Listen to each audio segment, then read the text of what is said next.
السلام علیکم ورحمۃ اللہ وبرکاتہ نحمده ونصلی علی رسوله الکریم اما بعد فاعوذ باللہ من الشیطان الرجیم بسم اللہ الرحمن الرحیم رب اشرح لی صدری ویسر لی امری واحلل عقدۃ من لسانی یفقهوا قولی اللہم اشرح صدورنا للاسلام وزین اخلاقنا بالقرآن ونور قلوبنا بالقرآن اللهم صل على محمد وعلى آل محمد كما صليت على إبراهيم وعلى آل إبراهيم إنك حميد مجيد اللهم بارك على محمد وعلى آل محمد كما باركت على إبراهيم وعلى آل إبراهيم إنك حميد مجيد الحمدللہ اللہ کے فضل اور اللہ کے احسان سے ہماری سورہ کہف سٹارٹ ہو رہی ہے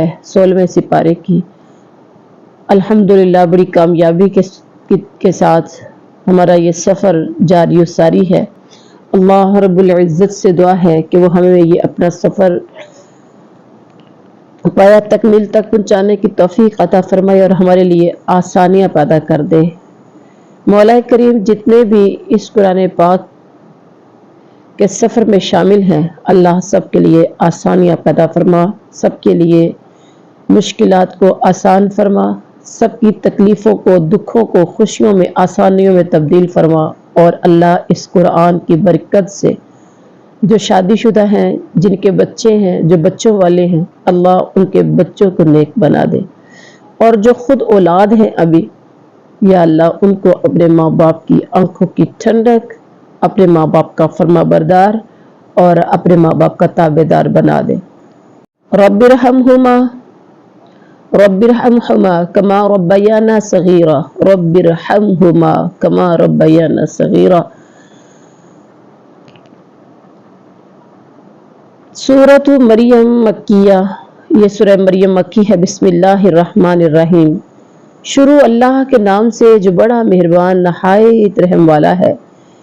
کاف ہا یا عین صاد، یہ حروف مقطعات ہے، معنی مطالب اللہ کی ذات جانتی ہے۔ ذکر ہے، رحمت ربک، آپ کے رب کی رحمت کا، عبدہ اپنے بندے زکریا علیہ السلام پر۔ بامحاورہ ترجمہ ہے، یہ ہے تیرے پروردگار کی اس مہربانی کا ذکر جو اس نے اپنے بندے زکریا پر کی تھی۔ حضرت زکریا علیہ السلام انبیاء بنی اسرائیل میں سے ہیں۔ یہ پیشے کے لحاظ سے بڑھئی تھے اور یہی پیشہ ان کا ذریعہ آمدنی تھا، بڑھئی۔ اور اس کے بعد فرمایا اللہ تعالیٰ پسند کر رہے ہیں اپنے زکریا بندے کا تذکرہ کرنا۔ اللہ کیا کہتے ہیں؟ جب نادا، اس نے پکارا، ربہ، اپنے رب کو، نداءً خفیہ، آہستہ آہستہ آواز سے، جبکہ اس نے اپنے رب سے چپکے بات کی، دعا کی۔ جب اس نے اپنے رب کو آہستہ آہستہ پکارا، یعنی آہستہ آہستہ اللہ سے دعا کی۔ خفیہ دعا اس لیے کی کہ ایک تو یہ اللہ تعالیٰ کو زیادہ پسند ہے کیونکہ اس میں تضرع، انابت، خشوع و خضوع زیادہ ہوتا ہے۔ دوسرا، لوگ انہیں بیوقوف نہ قرار دیں کہ یہ بڈھا اب بڑھاپے میں اولاد مانگ رہا ہے، جبکہ اولاد کے تمام ظاہری امکانات ہی ختم ہو چکے تھے، لیکن حضرت زکریا علیہ السلام نا امید نہیں تھے۔ بڑھاپے کے باوجود، بیوی کے بانجھ ہونے کے باوجود اللہ سے چپکے دعا مانگ رہے ہیں۔ سبحان اللہ۔ قالا، کہنے لگے، ربی، اے میرے رب، انی، بے شک میں، وہن العظم، کمزور ہو گئی ہیں، عظم، ہڈیاں، منی، مجھ سے، یعنی میری، واشتعل الرأس، اور شعلے مارنے لگا ہے سر، شیباً ولم، بڑھاپے سے، اور نہیں، اکن بدعائک، میں ہوا تجھے پکارنے پر، ربی، اے میرے پروردگار، شقیہ، محروم۔ قال ربی انی وہن العظم منی، کہنے لگے اے پروردگار میری ہڈیاں کمزور ہو گئی ہیں اور سر بڑھاپے کی وجہ سے بڑھ اٹھا ہے، لیکن میں کبھی بھی، مجھے اتنا یاد ہے، میں کبھی بھی تجھ سے دعا کر کے محروم نہیں رہا۔ اللہ اکبر، یعنی کبھی بھی میں تجھ سے محروم نہیں رہا۔ اچھا یہاں دیکھیے، سب سے پہلے تو وہن العظم منی واشتعل الراس شیبا، سر بڑھاپے کی وجہ سے بڑک اٹھا ہے، یعنی جس طرح لکڑی آگ سے بڑک اٹھتی ہے اسی طرح میرا سر بالوں کی سفیدی سے بڑک اٹھا ہے۔ مراد اس سے کہ بڑا ضعف ہو گیا ہے، اور بڑھاپے یعنی ضعف و کبر کا یہاں اظہار کیا جا رہا ہے، جو انتہائی بڑھاپے والی زندگی ہوتی ہے۔ اور ساتھ کہہ رہے کہ لیکن میں تو کبھی بھی تجھ سے دعا کر کے محروم نہیں رہا، یعنی مجھے اتنا مجھے علم ہے کہ میں جب بھی تجھ سے مانگا تو نے مجھے دیا، یعنی اس لیے ظاہری اسباب کے فقدان کے باوجود تجھ سے اولاد مانگ رہا ہوں، تو نے کبھی مجھے محروم نہیں کیا۔ مجھے یہ بھی پتا ہے میں بڈھا ہوں، بیوی میری بانجھ ہے، لیکن اس کے باوجود میں اولاد مانگ رہا ہوں۔ یارثنی وانی خفت الموالیہ، اور بے شک میں ڈرتا ہوں موالی اپنے قرابت داروں سے، من ورائی اپنے پیچھے سے، وکانت امراتی اور ہے میری بیوی عاقرہ بانجھ، فہب لی پس تو عطا کر مجھے من لدنک اپنے پاس سے ولی یا دوست۔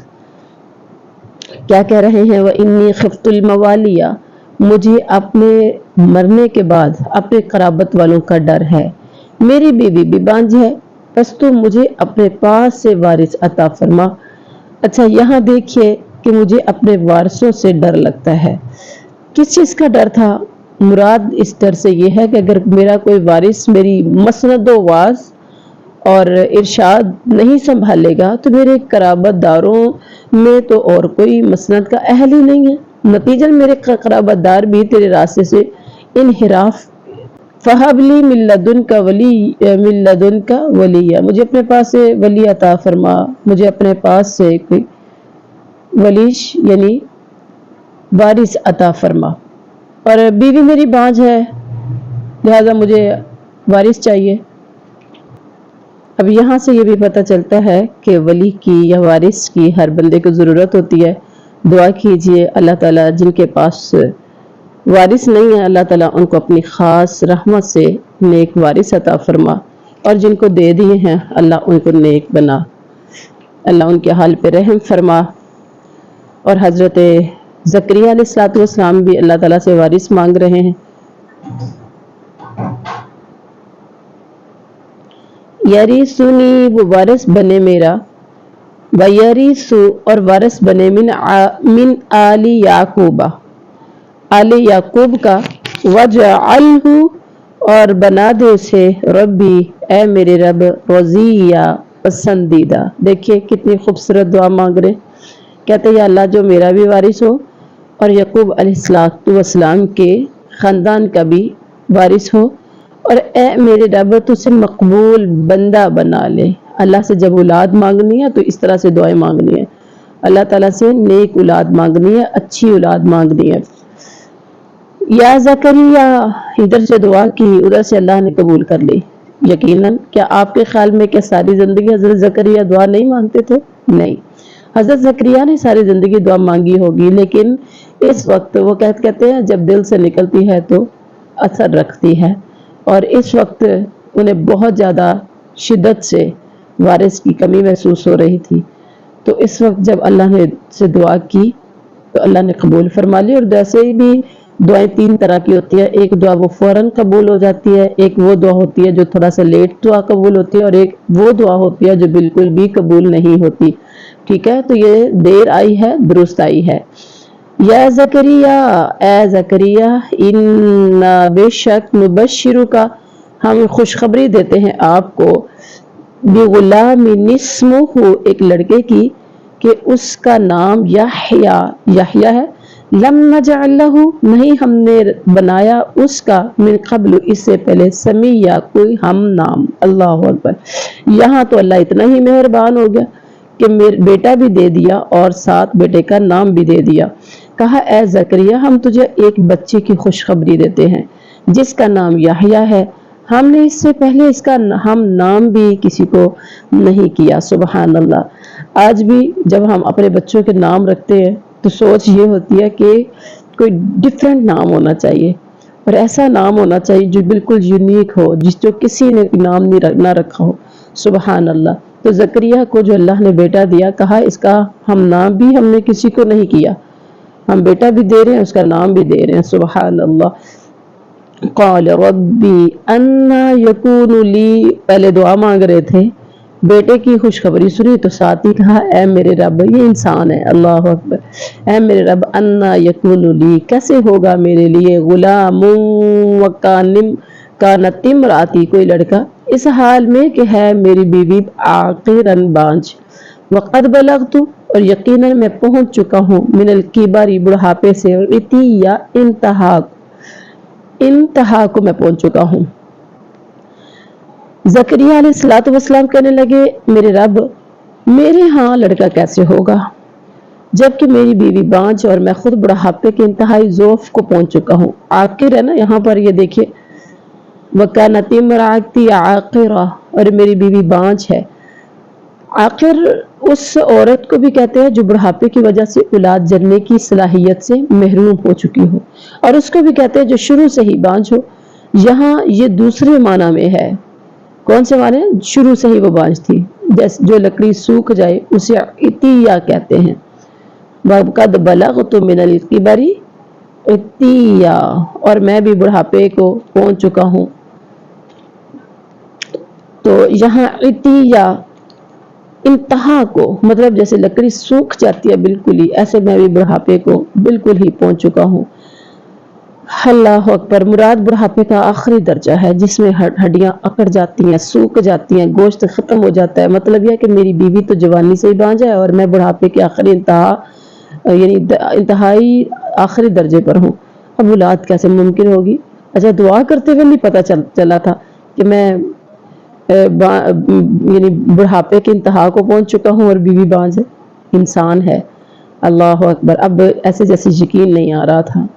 اب اولاد کیسے ممکن ہے؟ کہا جاتا ہے کہ حضرت زکریا کی اہلیہ کا نام اشاع بنت فقود تھا، اور حضرت حنا، یعنی حضرت حنا تھی حضرت مریم کی والدہ، تو حنا کی وہ بہن تھی، لیکن زیادہ قول صحیح یہ لگتا ہے کہ اشاع بھی حضرت عمران کی بیٹی ہیں جو حضرت مریم کے والد ہیں۔ یوں حضرت یحییٰ اور حضرت عیسیٰ علیہ السلام آپس میں خالہ زاد ہیں۔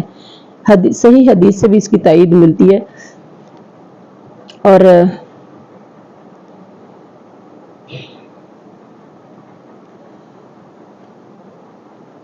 ساتھ ہی کہنے لگے قال کذالک، کہا اسی طرح، ہاں جب وہ کہہ رہے ہیں کہ میں تو انتہائی بڑھاپے کو پہنچ چکا ہوں، تو کالا کہا کذالک، اسی طرح، کالا کہا ہے ربک، تیرے رب نے، هو علی حین، وہ ہے مجھ پر آسان، وقد خلقت، اور یقیناً میں پیدا کر چکا ہوں تجھے، من قبل، اس سے پہلے، کب، ولم یک شیئا، حالانکہ نہیں تھا تو کوئی چیز۔ اب اللہ تعالیٰ حضرت زکریا کو کیا کہہ رہے ہیں؟ ارشاد ہوا کہ وعدہ اسی طرح ہو چکا ہے۔ اب یہ کہنے والا کون تھا؟ کہا اسی طرح کہا ہے تیرے رب نے، فرشتوں، یعنی کہ اسی طرح کہا تیرے رب نے، یقیناً یہ حضرت جبریل علیہ السلام کے ذریعے یہ بات کہلوائی گئی ہوگی کہ تیرے رب نے کہا ہے۔ اور فرشتوں نے حضرت زکریا کا تعجب دور کرنے کے لیے کہا کہ اللہ تعالیٰ نے تجھے بیٹا دینے کا فیصلہ کر لیا، جس کے مطابق یقیناً تجھے بیٹا ملے گا، اور یہ اللہ تعالیٰ کے لیے قطعاً مشکل کام نہیں ہے، کیونکہ جب وہ تجھے عدم سے وجود میں لا سکتا ہے تو تجھے ظاہری اسباب سے ہٹ کر بیٹا بھی دے سکتا ہے، اور اللہ کی ذات ایسا کر سکتی ہے۔ آج بھی ہمارے یعنی ہمیں کہیں نہ کہیں سے سوشل میڈیا کے ذریعے ہمیں اپنے علاقوں سے ایسی مثالیں سننے کو ملتی ہیں۔ قال، کہا رب اجعل لی، اے میرے رب مقرر کر دیجئے میرے لیے، یا بنا دیجئے میرے لیے ایک آیہ، کوئی نشانی۔ قال، فرمایا آیتو کا، تیری نشانی یہ ہے کہ اللہ تکلم الناس، اللہ تکلم الناس کہ تو بات نہیں کر سکے گا 3 لیال سویہ 3 راتیں تندرست ہوتے ہوئے. کہنے لگے میرے پروردگار میرے لیے کوئی علامت کوئی نشانی مقرر کر دیجئے. پتہ ارشاد ہوا کہ تیرے لیے علامت یہ ہے کہ باوجود بھلا چنگا ہونے کے بالکل درست ہونے کے تو 3 راتوں تک کسی شخص سے بول نہیں سکے گا. یعنی زبان ہلے گی بات نہیں کر پائے گی آواز نہیں کوئی سن پائے گا آپ کی. اللہ اکبر. راتوں سے مراد دن اور رات ہیں. سویہ کا مطلب بالکل ٹھیک ٹھاک تندرست یعنی کوئی ایسی بیماری نہیں ہوگی جو تجھے بولنے سے روک دے لیکن اس کے باوجود تیری زبان سے گفتگو نہیں ہو سکے گی. تو سمجھ لینا کہ خوشخبری یہ دن قریب آ گئے ہیں. سبحان اللہ. فخرج پھر وہ نکلا علی قومہ اپنی قوم پر من المحراب حجرے سے فاوحى الیہم تو اس نے اشارہ کیا ان کی طرف ان کے سبحوا تم سب تسبیح بیان کرو بکرتم وعشیہ صبح اور شام. اب زکریا علیہ السلام اپنے حجرے سے نکل کر اپنی قوم کے پاس آ کر انہیں اشارہ کرتے ہوئے کہ تم صبح و شام اللہ کی تسبیح بیان کرو. حجرے سے باہر آئے. محراب سے محراب کیا ہے؟ محراب سے مراد وہ حجرہ ہے جس میں وہ اللہ کی عبادت کرتے تھے. یہ حرب سے ہے جس کے معنی لڑائی کے. گویا عبادت گاہ میں رہ کر اللہ کی عبادت کرنا ایسے ہے گویا وہ شیطان سے لڑ رہا ہے. یعنی تنہائیوں کی عبادت اللہ کو بہت پسند ہے. سبحان اللہ. اور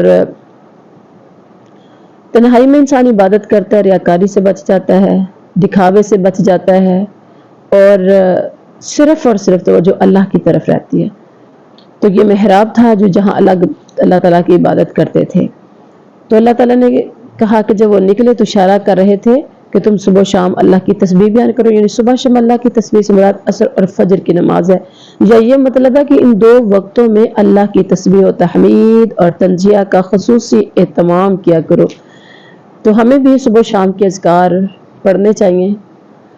اللہ تعالیٰ ہم سب کو توفیق عطا فرمائے. یعنی یہ 15 سے زیادہ 20 منٹ لگتے ہیں. یوٹیوب پہ میں نے 2 لنک ہیں بلکہ 2 ویڈیوز بنائی ہیں جو کہ میں نے اپلوڈ بھی کی ہوئی ہیں. صبح کے اذکار الگ ہیں اور شام کے اذکار الگ ہیں.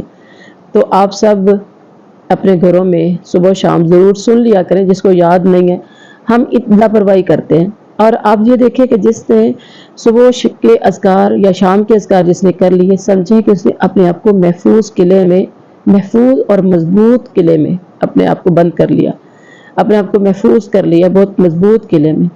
تو ہم شیطان کی شر سے حاسدوں کی حسد سے شریروں کی شر سے ہم بچ جاتے ہیں جب ہم صبح و شام کے اذکار کرتے ہیں. اور صبح و شام کے اذکار آپ دعا سنیں گے پڑھیں گے تو ان کی بڑی خوبصورت دعائیں ہیں. بہت خوبصورت ترجمہ اور آپ سوچ بھی نہیں سکتے کہ ہم اتنی خوبصورت دعائیں اتنے خوبصورت ترجمے کے ساتھ ہم یعنی کہ یہ دعائیں ہیں جو ہم پڑھتے ہیں. اور جب ہمیں کسی چیز کا پتہ نہ ہو تو ہم پڑھیں تو اتنا مزہ نہیں ہوتا. لیکن جب ہمیں پتہ چل جائے کہ اس کا ترجمہ کیا ہے اس کا مطلب کیا ہے تو اس وقت یقیناً لذت میں اضافہ ہو جاتا ہے. اللہ ہم سب کو توفیق عطا فرمائے. اور صبح شام کے اذکار آج اللہ سے وعدہ کر لیں کہ انشاءاللہ ہم نے صبح شام کے اذکار روزانہ کی بنیاد پر کرنے ہیں. یعنی آپ نے صرف 20 منٹ یعنی میں نے ایک بتایا ہے کہ 20 منٹ زیادہ سے زیادہ 20 منٹ لگیں گے. آپ کے 15 16 17 18 بھی لگ سکتے ہیں. ٹھیک ہے. لیکن 20 منٹ آپ 24 گھنٹوں میں سے 20 منٹ صبح اور 20 منٹ شام تو یقیناً دے سکیں گے.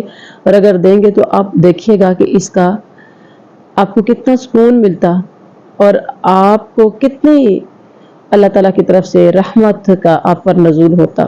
آگے کہا یا یحییٰ اے یحییٰ خذ الکتاب پکڑے رہو کتاب قوت کے ساتھ آتیناہ الحکم اور ہم نے عطا کیا اسے فیصلہ کرنا صبیہ بچپن میں ہی. سبحان اللہ. اور یا یحییٰ خذ الکتاب اے یحییٰ میری کتاب کو مضبوطی سے تھام لے اور ہم نے اسے لڑکپن سے ہی دنائی عطا فرما دی. سبحان اللہ. اے یحییٰ میری کتاب کو پکڑ لو مضبوطی سے. اللہ تعالیٰ نے حضرت زکریا کو حضرت یحییٰ عطا فرمایا اور جب وہ کچھ بڑا ہوا وہ ابھی بچہ ہی تھا اسے اللہ نے کتاب کو مضبوطی سے پکڑنے یعنی اس پر عمل کرنے کا حکم دیا. کتاب سے مراد تورات ہے یا ان پر مخصوص نازل کردہ کوئی کتاب ہے جس کا اب ہمیں علم نہیں ہے کیونکہ قرآن میں وضاحت کے ساتھ ہے نہیں ہے کہ کون سی وہ کتاب تھی. اور حکم سے مراد جو ہے وَآتَيْنَاهُ الْحُکْمَ، حکم سے مراد دانائی، عقل، شعور، کتاب میں درج احکام دینیہ کی سمجھ، علم و عمل کی جمعیت، یا اس سے مراد نبوت ہے۔ امام شوکانی فرماتے ہیں کہ اس امر میں کوئی ماننے نہیں ہے کہ حکم میں یہ ساری چیزیں ہی آتی ہیں، یعنی امام شوکانی تو اتنے دل کے کھلے ہیں، کہتے ہیں کہ اس سے مراد تمام چیزیں موجود ہیں، مطلب دانائی بھی ہے، عقل و شعور اور احکام دینیہ کی سمجھ، علم و عمل کی جامعیت، نبوت، یہ ساری چیزیں اس میں آ جاتی ہیں۔ سبحان اللہ۔ وَحَنَانًا مِّن لَّدُنَّا، اور کہا کہ وہ اور شفقت اپنی طرف سے، وَزَكَاةً، اور پاکیزگی، وَكَانَ تقیہ، اور وہ تھا نہایت تقیہ، پرہیزگار۔ اور اپنے پاس سے شفقت اور پاکیزگی بھی، وہ پرہیزگار شخص تھا۔ مطلب یہ ہے کہ حنان، شفقت، مہربانی، یعنی ہم نے اس کو والدین اور اقربا پر شفقت و مہربانی کرنے کا جذبہ اور اسے نفس کی علائش اور گناہوں سے پاکیزگی اور طہارت بھی عطا کی تھی۔ سبحان اللہ۔ اب یہاں پر جو شفقت کا بڑا تعلق ہے، اب لفظ شفقت پر وحنان پر ذرا غور کیجئے کہ اولاد کے اندر شفقت کا جذبہ ہو اپنے والدین کے لیے۔ بہت کم لوگ ہوتے ہیں جن کے اندر اپنے والدین کے لیے شفقت کا جذبہ ہوتا ہے۔ اور یہ شفقت کا جذبہ کیا ہے؟ نرم گفتگو، محبت، والدین سے پیار، ان کا احساس، ان کے دکھ کو دکھ سمجھنا، ان کی پریشانیوں کو اپنی پریشانیاں سمجھنا، ان کے ساتھ رحمت، مودت، محبت۔ آپ نے کبھی دیکھا چھوٹا سا بچہ، یعنی ابھی وہ بولتا بھی نہیں ہے، ابھی وہ چلتا بھی نہیں ہے، اور ماں باپ اپنے بچوں سے کتنی محبت کرتے ہیں، اسپیشلی اس چھوٹے سے بچے سے۔ حالانکہ کھانا اپنے ہاتھ سے کھلانا، فیڈ اپنے ہاتھ سے کروانا، اس کے پیمپر چینج کرنا، اس کو نہلانا، ایچ اینڈ ایوری تھنگ اس بچے کی والدہ کو کرنی پڑتی ہے۔ لیکن اس کے باوجود والدہ ایک بڑی شفقت، بڑے انداز میں بھاگ کر، دوڑ کر یہ کام کر رہی ہوتی ہے، اور بلکہ اس کے ساتھ یہ کام ہی نہیں کر رہی ہوتی، خوش بھی ہو رہی ہوتی ہے۔ اور وہ خوش کتنا ہو رہی ہوتی ہے آپ اندازہ نہیں لگا سکتے ماں کی خوشی کا، کہ ماں کو کتنی خوشی ہوتی ہے اپنے بچے کو دیکھ کر۔ رنگ کا کارا ہے، نقش و نین جیسے بھی ہیں، کسی کو پسند ہے یا نہیں ہے، ٹھیک ہے، کسی کو پسند ہے یا نہیں ہے، کسی کے لیے وہ کیا ہے، کسی کے لیے وہ لوہا ہے یا پیتل ہے، کسی کے لیے جو کچھ بھی ہے، ماں کے لیے وہ ایک ہیرا ہے، ماں کے لیے وہ دنیا کی حسین ترین ہستی ہے۔ ماں سمجھ رہی ہے کہ میرے لیے یہ میری کل کائنات ہے۔ اللہ اکبر۔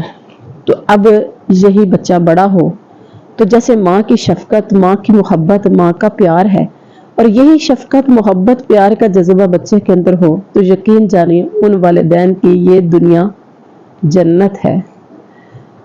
اللہ اکبر۔ اور جن کے بچے آگے سے بولتے ہیں، اسپیشلی یہ نیو جنریشن، اللہ ان کو ہدایت نصیب فرما۔ یہ ٹین ایجرڈ جو بچے ہیں، ان کے اندر ماں باپ کے ساتھ جو رویہ ہے ان کا، آپ خود غور کر لیں۔ باپ بات پہ ڈانٹ ڈپٹ، بدتمیزی، اونچی بولنا، چیخنا، آگے سے چلانا، کام کہہ دینا تو بات نہ سننا، اچھا کر کے ٹال مٹول کر دینا، کبھی صاف کہہ دینا کرنا ہے تو کر لو، کوئی اور نہیں نظر آتا، ٹوٹے پھوٹے لہجے، سم ٹائم کلہاڑی سے زیادہ تیز لہجے، اور ہر وقت وہ پنجابی میں کہتے ہیں وڈو ٹکو والدین کے ساتھ۔ کھانا بنایا، آپ تھوڑا سا اندازہ لگائیے گرمی کتنی ہے، اتنی سخت گرمی میں 2 سے 3 منٹ کے لیے آپ کچن میں چلے جائیں تو آپ دیکھیں کہ کتنے پسینے سے شرابور ہو جاتے ہیں۔ آپ کی والدہ آپ کے لیے کھانا بناتی ہیں، آپ کے والد صبح دہاڑی پہ نکلتے ہیں، کام پہ نکلتے ہیں، پسینے سے شرابور ہو کے سارا دن بغیر پنکھے کے۔ بہت کم لوگ ہیں جو آفس میں بیٹھتے ہیں، پنکھے کے نیچے بیٹھتے ہیں، زیادہ تر محنت مزدوری کرنے والے زیادہ لوگ ہوتے ہیں۔ صبح سے شام تک کما کے وہ آپ کے سامنے لا کے رکھتے ہیں، اور والدہ سارا دن کام کاج کرتی ہے نوکروں کی طرح، اور نوکر بھی نا تھک جاتے ہیں، بیٹھ جاتے ہیں، ان کے اندر یہ ہوتا ہے کہ چلو کون سا ہمارا کام ہے، ہم نے تھوڑی دیر کے بعد چلے ہی جانا ہے، جتنا ہوگا ٹھیک ہے، باقی کل صحیح، لیکن والدہ کو فکر ہوتی ہے کہ میں نے جو کام کرنا ہے وہ میں نے کرنا ہے، اٹس مائی ڈیوٹی، اور بغیر کسی اجرت کے، بغیر کسی لالچ کے، بغیر کسی جو ہے وہ پریشانی کے خندہ پیشانی سے کام کرتی ہے. آپ کے سامنے کھانا بنا کر لا کر پسینے سے بھری ہوئی ہوتی ہے، اور آپ کے سامنے جب کھانا رکھتی ہے اور آپ کو صرف مرچیں تیز ہو گئی، نمک تھوڑا سا تیز ہو گیا، یا آپ کو ٹیسٹ پسند نہیں آیا، تو آپ نے آگے سے کہا یہ کیا بنایا ہے، یا بدتمیزی کے کچھ الفاظ یا اونچی بولا، تو کتنا دل توڑا آپ نے. اللہ کے بندیوں، اللہ کے بندوں، کتنا دل توڑا، کتنی تکلیف دی آپ نے. اللہ اکبر. اندازے بیاں اگرچہ شوق نہیں میرا، شاید کہ اتر جائے تیرے دل میں میری بات. اللہ ہدایت نصیب کر دے. وحنانن، جیسے حضرت زکریا کے بیٹے یحییٰ اپنے والدین کے لیے وحنانن، اللہ نے اس کی بڑی پیاری صفت بیان کر دی ہے. اللہ ہمارے بچوں کو بھی اور ہمیں بھی اپنے والدین کے لیے ایسا ہی بنا دے. آمین. اور اس کے بعد ہے وبرم بوالدی. آگے ایک اور بڑی خوبصورت بات کہہ دی، نیک سلوک کرنے والا اپنے والدین کے ساتھ. ولم یکن جبارا عصیا، اور وہ تو سرکش اور نافرمان بھی نہ تھا. سبحان اللہ. والدین کے ساتھ نیکی کرنے والے.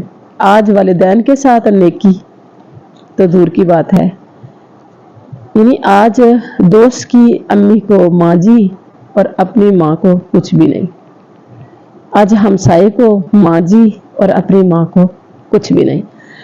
آج ہمسایوں کو چچا جی، تایا جی، بزرگوں، بھاجی صاحب، بڑے صاحب، اور جب اپنے والدین کی، والد کی بات آتی ہے اور کچھ ایسے الفاظ یا کچھ اس طرح سے دیکھنا کہ جیسے اپنے والد کی پرسنالٹی پسند ہی نہیں آتی. اللہ اکبر. تو آپ سمجھ جائیے، یہاں غور کرنے کی بات ہے. سمجھ جائیے، اگر آپ کا یہ رویہ ہے، اگر آپ کا یہ رویہ ہے تو پھر سمجھ جائیے میرے رب کو پسند نہیں ہے. رب نے بڑی خوبصورت خصوصیات پیدا کی زکریا کے اندر کہ وہ اپنے والدین کے ساتھ یعنی نیک سلوک کرنے والا، اور وہ جبارن عصیہ، سرکش بھی نہیں تھا، نافرمان بھی نہیں تھا. اس کا سے پتہ چل رہا جب آپ اپنے ماں باپ کے احسانات کو یاد نہیں رکھتے، ان کی نیکیوں کو یاد نہیں رکھتے، ان کے رتبے کا لحاظ نہیں رکھتے، ان کے ساتھ شفقت، محبت، مودت اور برن یعنی نیک سلوک کا احساس نہیں کرتے ہیں، تو پھر سمجھ لیجئے آپ جبار بھی ہیں اور عصیہ بھی ہیں، جو کہ میرے رب کو تو یہ بالکل بھی پسند نہیں ہے.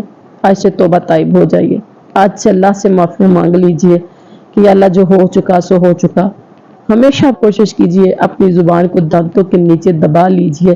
سم ٹائم نا غصہ آتا ہے والدین کی کوئی بات پر، انسان ہے نا آ جاتا ہے، پسند نہیں ہوتی کوئی ایسی باتیں، لیکن والدین کر جائیں یا کوئی ایسی حرکت جس سے جو ہمیں پسند، لیکن آپ بدتمیزی نہیں کر سکتے. یہ بات ذہن میں رکھیے گا. اللہ نے آپ کو اتنی اتھارٹی نہیں دی کہ آپ والدین کے ساتھ بدتمیزی کریں. ہاں پیار سے انہیں سمجھا سکتے، پیار محبت سے انہیں بتا سکتے، لیکن آپ کے پاس یہ اتھارٹی نہیں ہے. ذہن میں رکھیے، اور اگر کریں گے تو آپ گنہگار ہو جائیں گے. محبت پیار سے بتا دیجیے. آج عجیب دور آ گیا، والدین کا اولاد کے ساتھ رویہ بہت اچھا نہیں ہے، بہت سافٹ، بہت پولائٹ، بہت محبت اور پیار والا نہیں ہے. اور ایسے ہی یعنی لوگوں کے بچوں کے ساتھ بہت محبت پیار والا لہجہ ہے، بہت شفقت نرمی والا ہے. ایسے ہی اولاد کا اپنے والدین کے ساتھ ایسا رویہ نہیں ہے، لیکن باہر کے لوگوں کے ساتھ بڑا اچھا رویہ ہے. اصل میں ہم فرائض کو نوافل کا اور نوافل کو فرائض کا درجہ دے بیٹھے ہیں. جو ہم نے اپنی اولادوں کو درجہ دینا تھا وہ ہم نے باہر دے دیا، جو ہماری اولادوں نے ہمیں درجہ دینا تھا وہ ہماری اولادوں نے بھی باہر دے دیا. اللہ ہمیں ہدایت نصیب فرما دے، ہمارے حال پہ رحم فرما دے. وسلام علیہ، اور سلام اس پر یوم جس دن ولیدہ وہ جنا گیا،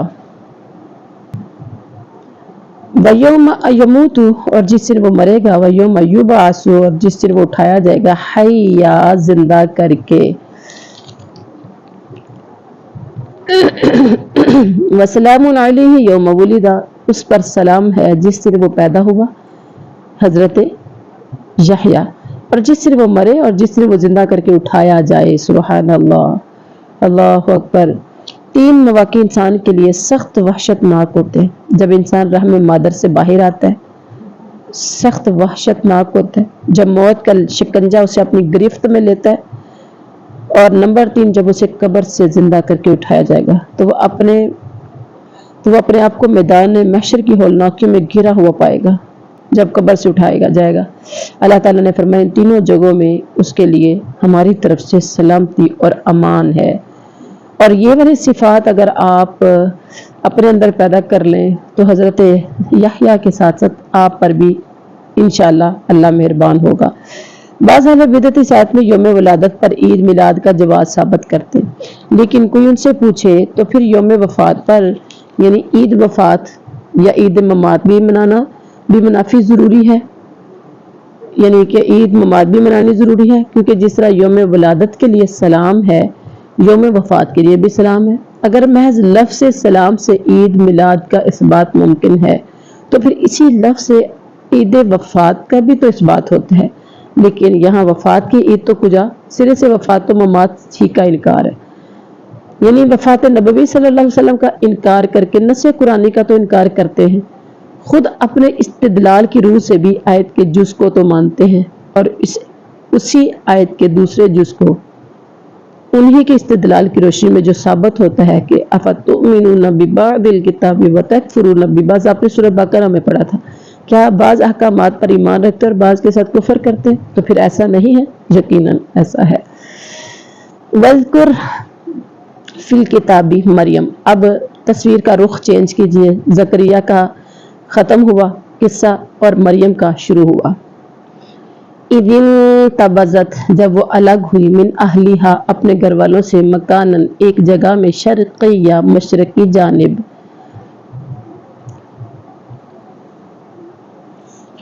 بامحاورہ ترجمہ ہے کہ اس کتاب میں مریم کا بھی واقعہ بیان کیجئے جبکہ وہ اپنے گھر کے لوگوں سے علیحدہ ہو کر مشرقی جانب آئی تھیں۔ فاتخذت من دونہم، پھر بنا لیا اس نے، من دونہم، ان سے الگ ہو کر، حجابا، ایک پردہ، فارسلنا، ہم نے بھیجا، الیہا، اس کی طرف، روحانا، اپنی روح کو، فتمثلت، اس نے شکل اختیار کی، لہا، اس کے لیے، بشرا سویا، ایک انسان، سویا، کامل کی، اور ان لوگوں کی طرف سے پردہ کر لیا، ان لوگوں کی طرف سے پردہ کر لیا، پھر ہم نے اس کے پاس اپنی روح جبریل علیہ السلام کو بھیجا، بس وہ اس کے سامنے پورا آدمی بن کر ظاہر ہوا۔ اچھا، یہ علیحدگی اور حجاب اللہ کی عبادت کی غرض سے تھا تاکہ انہیں کوئی نہ دیکھے اور یکسوئی حاصل رہے، یا طہارت حیض کے لیے، اور مشرقی مکان سے مراد بیت المقدس کی شرقی جانب ہے۔ اس کے بعد ہے کہ فارسلنا الیہا روحانا، ہم نے اس کی طرف اپنی روح کو بھیجا۔ یہاں روح سے مراد حضرت جبریل علیہ السلام ہے جنہیں کامل انسانی شکل میں حضرت مریم کی طرف بھیجا گیا۔ حضرت مریم نے جب دیکھا کہ ایک شخص بے دھڑک اندر آ گیا تو ڈر گئی، یہ بری نیت سے آیا ہو۔ حضرت جبریل نے کہا میں وہ نہیں ہوں جو یہ تم گمان کر رہی ہے، بلکہ تیرے رب کا قاصد ہوں اور یہ خوشخبری دینے آیا ہوں کہ اللہ تعالیٰ تجھے لڑکا عطا کرے گا۔ غور کریں، کنواری بچی کو خوشخبری دی جا رہی ہے تو اس وقت وہ کس قدر پریشان ہوں گی۔ اللہ اکبر۔ کہتے ہیں یہ لفظ لیہبا، فرسلنا الیہا روحانا فتمثل لہا بشرا سویا، تو یہاں جو ہے خوشخبری دینے کے لیے آئے ہیں اور ساتھ ہی انہوں نے ان کی طرف روح پھونکی۔ فارسلنا الیہا روحانا فتمثل لہا بشرا سویا، اور جب حضرت جبریل آئے تھے تو صحیح آدمی کی انسان میں کی شکل میں آئے تھے، صحیح انسانی شکل تھی جو کہ بظاہر سب کو، حضرت مریم کو بھی بظاہر انسان ہی لگ رہا تھا، تو دیکھ کے ڈر گئی۔ کہتی ہیں قالت انی، کہا بے شک، اعوذ، میں بے شک میں پناہ چاہتی ہوں، بالرحمن، رحمان سے، یا رحمان کی، من کا، تجھ سے، ان کنت، اگر ہے تو، تقیہ، کچھ ڈر رکھنے والا ہے۔ یہ کہنے لگے میں تجھ سے رحمان کی پناہ مانگتی ہوں اگر تو کچھ بھی اللہ سے ڈرنے والا ہے۔ حضرت جبریل کہنے لگے، قالا، کہا، انما انا رسول ربک، میں رسول ہوں، بھیجا ہوا ہوں تیرے رب کا، اہابا، تاکہ میں عطا کروں، لکی، تجھے، غلام زکیہ، ایک لڑکا، زکیہ، پاکیزہ۔ اس نے جواب دیا میں تو اللہ کا بھیجا ہوا قاصد ہوں، تجھے ایک پاکیزہ لڑکا دینے آیا ہوں۔ اب یہ بات سن کر کیا کہا ہوگا، کیا سوچتی ہوگی مریم؟ قالت، کہنے لگی، انا یکون لی غلام، انا کیسے، یکون ہوگا، لی میرے لیے، غلامن لڑکا.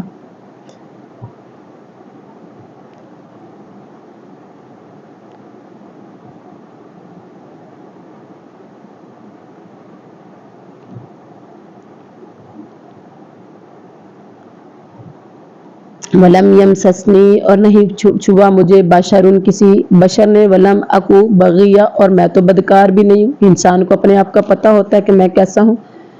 اللہ اکبر. کہنے لگی بھلا میرے ہاں بچہ کیسے ہوگا، مجھے تو کسی انسان کا ہاتھ تک نہیں لگا اور نہ ہی میں بدکار ہوں. دعا کیجئے اللہ ہمیں اور ہماری اولادوں کو ایسی پاکیزگی عطا فرما دے جو مریم کو دی تھی. آمین.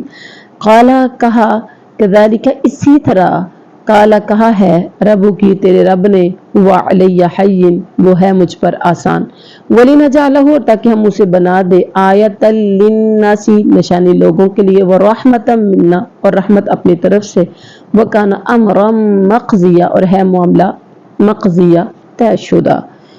اس نے کہا، جبریل نے کہا، بات تو یہی ہے لیکن تیرے پروردگار کا ارشاد ہے کہ وہ مجھ پر بہت ہی آسان ہے. ہم تو اسے لوگوں کے لیے ایک نشانی بنا دیں گے اور اپنی خاص رحمت یہ تو ایک طے شدہ بات ہے. اچھا اس نے کہا کہ بات تو یہی ہے، مطلب یہ بات تو صحیح ہے کہ تجھے مرد سے مقاربت کا کوئی موقع نہیں ملا، جائز طریقے سے نہ ناجائز طریقے سے، جبکہ حمل کے لیے عادتاً یہ ہونا ضروری ہے. بات تو بالکل ایسی ہے لیکن تیرے پروردگار کا ارشاد ہے کہ وہ مجھ پر آسان ہے. یعنی بغیر شوہر کے بھی اللہ اولاد دے سکتا ہے، مشکل کوئی نہیں ہے. اور اللہ اولاد بغیر یعنی بیٹا بغیر شوہر کے دے کر اسے لوگوں کے لیے ایک نشانی بنانا چاہتا ہے. اللہ اکبر. یعنی میں اسباب عادیہ کا محتاج نہیں ہوں. اللہ کہتے ہیں میرے لیے یہ کام بالکل آسان ہے اور ہم اسے اپنی قدرت کی تخلیق کے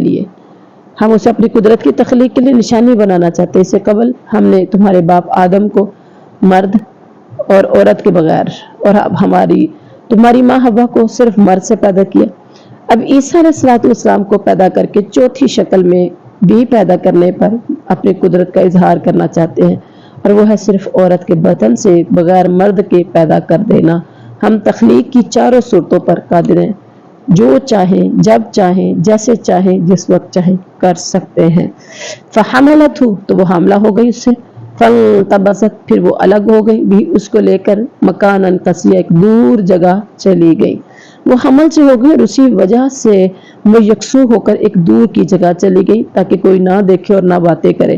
فَأَجَاءَهَا الْمَخَاضُ پھر لے آیا اسے مخاض درد ذے اِلیٰ جِذْعِ النَّخْلَةِ کھجور کے تنے کی طرف. قالت کہنے لگی مریم، یا لیتنی کاش کہ میں ہوتی، متو مر جاتی، قبل ھذا اس سے پہلے، وکنتو اور میں ہو جاتی، نسیا منسیا بھولی بسری بے نام و نشان ہو جاتی. پھر درد سے اسے کھجور کے تنے کے نیچے لے آیا، بولی کاش میں اس سے پہلے مر ہی گئی ہوتی اور لوگوں کی یاد سے بھولی بسری ہو جاتی، کوئی مجھے نہ جانتا مریم کون تھی. اللہ اکبر. موت کی آرزو اس ڈر سے کی کہ میں بچے کے مسئلے پر لوگوں کو کس طرح مطمئن کر سکوں گی جبکہ میری بات کی کوئی تصدیق کرنے کے لیے تیار ہی نہیں ہوگا. اور یہ تصور بھی روح فرسا تھا کہ کہاں میری شہرت، کہ یہ ایک عابدہ ہے، زاہدہ ہے، ساجدہ ہے، اللہ اکبر عبادت گزار ہے، اور اس کے بعد لوگوں کی نظروں میں بدکار ٹھہروں گی. لوگ کیا سوچیں گے میرے بارے میں. اللہ اکبر. تو اس لیے اپنے لیے کہہ رہی کہ کاش میں مر چکی ہوتی. فناداہا پھر پکارا اسے فرشتے نے، من تحتہا اس کے نیچے سے، اللہ کہ نہ تحزنی تو غم کر، قد جعل یقیناً کر دیا ہے، رب کا تیرے رب نے، تحت کی تیرے نیچے، سویاً ایک چشمہ. فناداہا من تحتہا اتنے میں اسے نیچے سے آواز دی کہ آزردہ نہ ہو، پریشان نہ ہو، تیرے رب نے تیرے پاؤں تلے ایک چشمہ جاری کر دیا ہے. وَهُزِّي اور تو ہلا الیکی اپنی طرف، بِجِذْعِ النَّخْلَةِ کھجور کے تنے کو، تساقط وہ گرائے گی، علیکا تجھ پر، رطباً جنیہ پکی کھجورے، جنیہ ترو تازہ، تو کھا، وشربی اور پی، وقرری اور تو ٹھنڈی کر، عینا اپنی آنکھ، فَإِمَّا تَرَيَنَّ پھر اگر تو تو ضرور دیکھے من البشر احدن آدمی میں سے کسی ایک کو، فقولی تو کہہ دینا بے شک میں نظر تو نظر مانی ہے للرحمانی رحمان کے لیے صومن روزے کی، ولم اکلم اليوم میں بات نہیں کروں گی آج انسیا کسی انسان سے۔ اب ساری انسٹرکشنز جو ہیں وہ حضرت مریم کو مل رہی ہیں۔ کہا گیا کہ اس کھجور کے تنے کو، جب درد ذہ اسے کھجور کے تنے کے پاس لے آیا تو کہا اس کھجور کے تنے کو اپنی طرف ہلا، یہ تیرے سامنے تر و تازہ پکی کھجوریں گرا دے گا، اب چین سے کھا لو اور آنکھیں ٹھنڈی کرنا۔ اگر تجھے کوئی انسان نظر آ جائے تو کہہ دینا میں نے اللہ رحمان کے نام کا روزہ مان رکھا ہے، میں آج کسی سے بات نہیں کروں گی، اور یعنی کھجوریں کھا کے، چشمے کا پانی پی کے اور بچے کو دیکھ کر اپنی آنکھوں کو ٹھنڈا کیجیے۔ کوئی انسان کی نظر پڑے تو کہہ دینا میں نے رحمان کے نام کا روزہ رکھا ہے۔ یہ کہنا بھی اشارے سے، زبان سے نہیں ہے۔ اس کے علاوہ ان کے ہاں روزے کا مطلب ہی کھانے اور بولنے سے پرہیز تھا۔ اور لوگوں نے جب دیکھا فَأَتَتْهُ بِهِ، جب تھوڑا سا بڑا ہوا لے کر نکلی، کچھ دنوں کا ہوگا، جب لے کر نکلی قومہ اپنی قوم کی طرف، تحمل، ایک دن تو گھر والوں نے گھر جانا ہوتا ہے، اب کتنے دن باہر آتی، کتنی دیر باہر آتی، پھر لے کر آئی اس کو اپنی قوم کے پاس، تحملہ وہ اٹھائے ہوئے تھی سے، قال انہوں نے کہا یا مریم، اے مریم، لقد جئتی شیئا فریا، بلا شبہ یقیناً تو نے کیا ہے فریا بہت برا کام۔ اللہ اکبر۔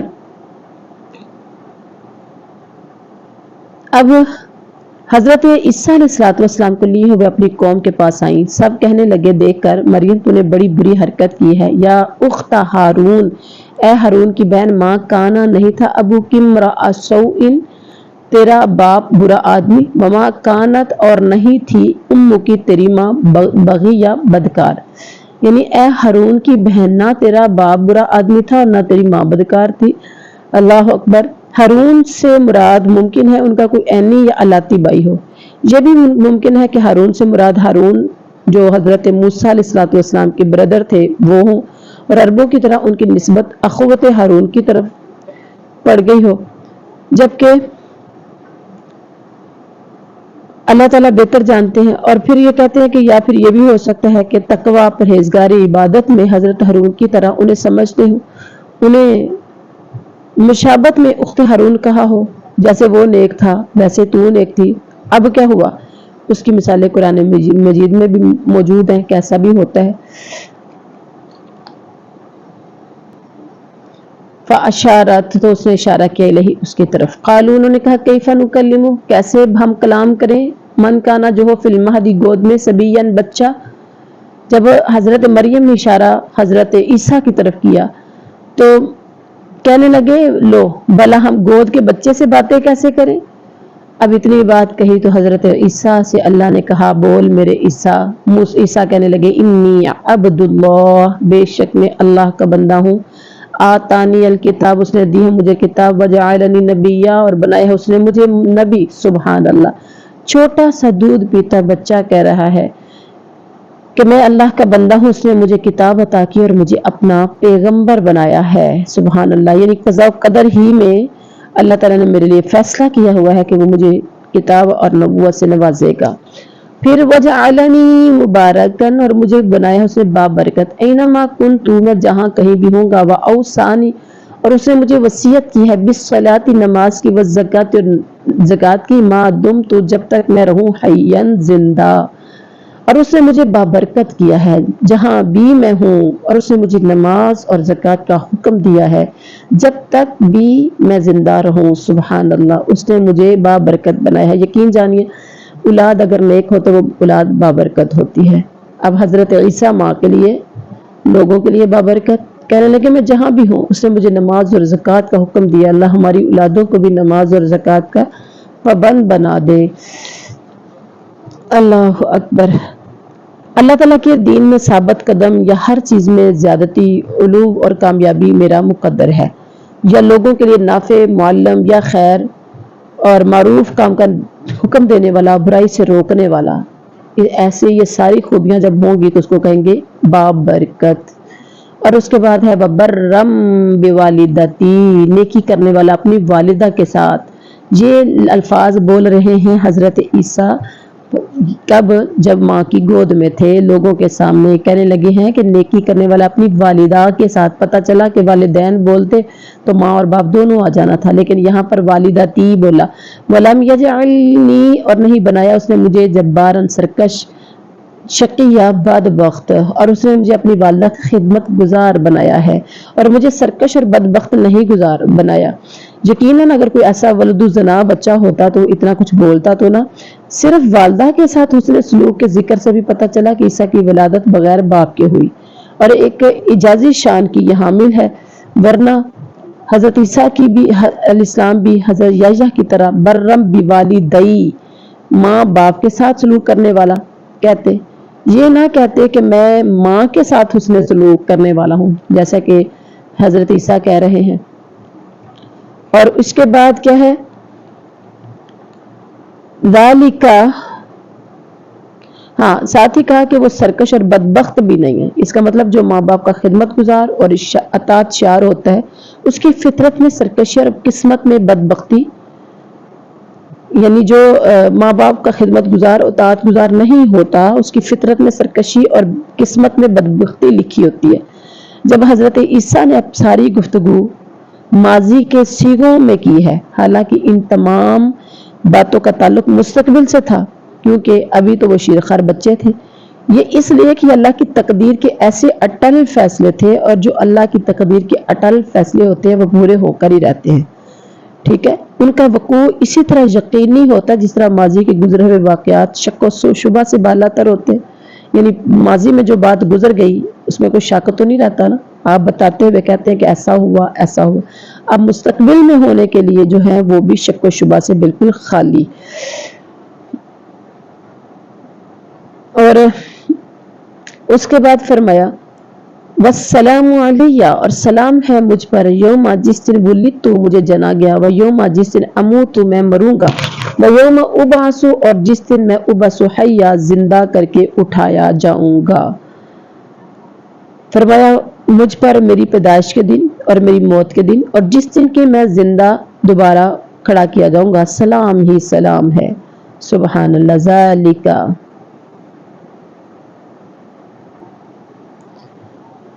ذالک عیسیٰ بن مریم، یہ عیسیٰ بن مریم ہے، قول الحق الذی، حق کی بات وہ ہے، فیہ جس میں یمترون وہ شک کرتے ہیں۔ اللہ تعالیٰ کہتے ہیں یہ صحیح واقعہ عیسیٰ بن مریم علیہ السلام کا ہے، یہی ہے وہ حق بات جس میں لوگ شک و شبہ میں مبتلا ہیں، یعنی یہ ہیں وہ صفات جن سے حضرت عیسیٰ متصف تھے، نہ کہ ان صفات کے حامل جو نصارہ نے غلو کر کے ان کے بارے میں باور کرائیں، اور نہ وہ ایسے جو یہودیوں نے تفریط و تنقیص کا کام لیتے ہوئے ان کے متعلق کہا۔ یہی بات حق ہے جس میں لوگ خواہ شک کرتے ہیں۔ ما کان للہ، نہیں ہے لائق اللہ کے لیے، ان یتخذ، کہ وہ بنائے، من والدن کوئی اولاد، سبحانہ وہ تو پاک ہے، اذا قضا امرن جب وہ فیصلہ کرتا ہے کسی کام کا، فانما تو بے شک وہ یقول کہتا ہے لہو اس کام کو، کن فیکون ہو جا، تو وہ کام فوراً ہو جاتا ہے۔ سبحان اللہ، یہ ہے میرے رب کی شان اور قدرت، جس کی شان اور قدرت یہ ہو اسے بھلا اولاد کی ضرورت ہے، اسی طرح اس کے لیے بغیر باپ کے پیدا کرنا کون سا مشکل کام ہے۔ گویا جو اللہ تعالیٰ کے لیے اولاد ثابت کرتے ہیں یا حضرت عیسیٰ کی اجازی ولادت سے انکار کرتے ہیں، وہ دراصل اللہ کی قدرت اور اللہ کی طاقت کے منکر ہیں۔ وَإِنَّ اللَّهَ رَبِّي، اور بے شک میرا اللہ میرا رب ہے، وَرَبُّكُمْ اور تمہارا رب ہے، فَاعْبُدُوهُ تم اس کی عبادت کرو، هَذَا صِرَاطٌ مستقیم یہ ہے سیدھا راستہ، میرا اور تم سب کا پروردگار صرف اللہ ہی ہے، تم سب اسی کی عبادت کرو، یہی سیدھی راہ ہے۔ فَاخْتَلَفَ الْأَحْزَابُ تو پھر اختلاف کیا گروہوں نے، مِن بَيْنِهِمْ آپس میں، فَوَيْلٌ لِّلَّذِينَ ہلاکت ہے ان لوگوں کے لیے، کفروا جنہوں نے کفر کیا، مِن مَشْهَدِ حاضری سے، یوم عظیم بڑے دن کی۔ پھر یہ فرقے آپس میں اختلاف کرنے لگے، پھر کافروں کے لیے ویل ہے ایک بڑے سخت دن کی حاضری ہے، حاضری سے۔ اللہ اکبر۔ یہ احزاب سے مراد تمام اہل کتاب کے فرقے اور خود عیسائیوں کے فرقے ہیں جنہوں نے حضرت عیسیٰ کے بارے میں آپس میں اختلاف کیا تھا۔ یہود نے کہا وہ جادوگر اور ولد الزنا ہے، استغفر اللہ، یعنی یوسف نجار کے یہ بیٹے ہیں حضرت عیسیٰ، استغفر اللہ نعوذ باللہ۔ نصارہ کے نستوریہ فرقے نے کہا کہ وہ اللہ ہے، یعنی وہ ابن اللہ ہے، اور ملکیہ اور یا سلطانیہ یعنی کیتھولک فرقے نے کہا وہ ثالث الثلاثہ، تین خداؤں میں سے تیسرے ہیں، اور تیسرے فرقے یعقوبیہ نے کہا وہ اللہ ہے۔ یہودیوں نے تفریط اور تقصیر کی، عیسائیوں نے افراط و غلو کیا ہے۔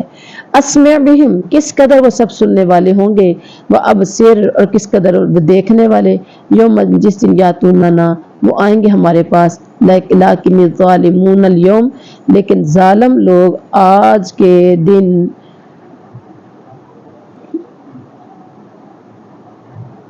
فی ضلال مبین، ظاہری گمراہی میں پڑے ہوئے ہیں۔ اچھا یہاں دیکھیے کیا خوب دیکھنے سننے والے ہوں گے اس دن جب سامنے حاضر ہوں گے۔ یہ تعجب کے صیغے ہیں، ابصر، اسمع بہم و ابصر، یہ تعجب کے صیغے ہیں۔ دنیا میں تو یہ حق کے دیکھنے اور سننے سے اندھے اور بہرے رہے، لیکن آخرت میں یہ کیا خوب سننے اور دیکھنے والے ہوں گے، لیکن وہاں یہ دیکھنا سننا کسی کام کا نہیں ہوگا۔ وَأَنذِرْهُمْ، اور آپ انہیں ڈرائیں۔ اب اللہ اپنے نبی محمد صلی اللہ علیہ وسلم کی طرف مخاطب ہے حضرت مریم کا سارا قصہ سنانے کے بعد۔ آپ ڈرائیں انہیں یوم الحسرہ، حسرت کے دن سے، جب قضی الامر، کی فیصلہ کیا جائے گا معاملے کا، وہم فی غفلۃ وہم لا یؤمنون، اور وہ غفلت میں، اس حال میں وہ ایمان نہیں لائیں گے۔ بامحاورہ ترجمہ ہے، آپ انہیں اس رنج اور افسوس کے دن کا ڈر سنا دیجیے جبکہ کام انجام کو پہنچایا دیا جائے گا اور یہ لوگ غفلت اور بے ایمانی میں ہی رہیں گے۔ اللہ اکبر، یعنی حساب کتاب کر کے صحیفے لپیٹ دیے جائیں گے، جنتی جنت میں، جہنمی جہنم میں چلے جائیں گے۔ ایک حدیث میں آتا ہے کہ اس کے بعد موت کو ایک مینڈے کی شکل میں لایا جائے گا، جنت اور دوزخ کے درمیان میں اس موت کو جو مینڈے کی طرح لا کر کھڑا کیا جائے گا، اور جنتیوں اور دوزخیوں دونوں سے پوچھا جائے گا پہچانتے ہو اسے، یہ کیا ہے؟ وہ کہیں گے ہاں ہم پہچانتے ہیں، یہ موت ہے جو دنیا میں ہمیں آئی تھی۔ پھر ان کے سامنے ذبح کر دیا جائے گا اور اعلان کر دیا جائے گا، اہل جنت تمہارے لیے جنت کی زندگی ہمیشہ کے لیے ہے، اور اے اہل دوزخ یا اے اہل دوزخ تمہارے لیے یہ دوزخ کا دائمی عذاب ہے، اب موت نہیں آئے گی۔ یہ بخاری شریف کی حدیث ہے۔ جنتی جنت میں، جہنمی جہنم میں، اب انہیں کسی قسم کی موت نہیں آئے گی۔ اِنَّا نَحْنُ نَرِثُ الْأَرْضَ، بے شک ہم ہی وارث ہوں گے زمین کے، وَمَنْ عَلَيْهَا، اور جو اس پر ہے، وَإِلَيْهِ، اور اس کی طرف، یرجعون، اور وَإِلَيْنَا، اور ہماری طرف، یرجعون، لٹائے جائیں گے۔ خود زمین کے اور تمام زمین والوں کے وارث ہم ہی ہوں گے، سب لوگ ہماری ہی طرف لٹائے جائیں گے، یعنی مرنے کے بعد ہم نے اللہ کی طرف جانا ہے۔ یہ تھا آج کا ہمارا سبق۔ سبحان ربک رب العزت عما یصفون، وسلام علی المرسلین، والحمد للہ رب العالمین۔